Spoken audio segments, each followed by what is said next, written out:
امریکہ نے اقوام متحدہ کی انسانی حقوق کونسل کی رابطہ کار فرانسسکا البنیز پر پابندیاں عائد کر دی ہیں۔ امریکی وزیر خارجہ مارکو روبیو کا کہنا ہے کہ فرانسسکا البنیز نے انٹرنیشنل کرمنل کورٹ کو امریکی اور اسرائیلی حکام، کمپنیز اور بزنس ایگزیکٹوز کے خلاف کارروائی پر اکسایا۔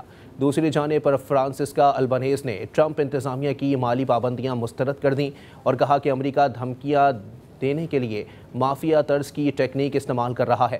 ان کا مزید کہنا تھا کہ مقبوضہ فلسطینی سرزمین کی صورتحال ابتر ہے۔ غزہ میں فلسطینی تصور سے کہیں زیادہ تکلیف برداشت کر رہے ہیں اور اسرائیل جدید تاریخ کی ظالمانہ نسل کشی کا ذمہ دار ہے۔ غزہ میں فلسطینیوں کی نسل کشی میں بعض امریکی اور اسرائیلی کمپنیاں براہ راست ملوث ہیں۔ فرانسسکا البنیز نے کہا ہے کہ متعدد عالمی کمپنیاں بھوک اور قحط زدہ فلسطینیوں کی نسل کشی میں اسرائیل کی شراکت دار بن گئیں اور اربوں ڈالرز کمائے۔ انہوں نے کہا کہ امریکہ اور اسرائیل کی مشترکہ غزہ ہیومینیٹیرین فاؤنڈیشن کے ذریعے غزہ میں نئے امدادی طریقہ کار کی بھی مذمت کرتے ہیں، جس کی وجہ سے سینکڑوں نہتے فلسطینیوں پر گولیاں اور بم برسائے گئے۔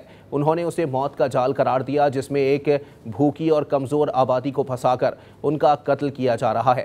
غزہ جنگ کے حوالے سے فرانسسکا البنیز نے یہ بھی کہا تھا کہ فلسطین میں خاص طور پر فلسطینی بچوں کو بہت سے ظالمانہ طریقوں سے بھوک، تشدد اور دہشت گردی کے ذریعے نشانہ بنایا جا رہا ہے۔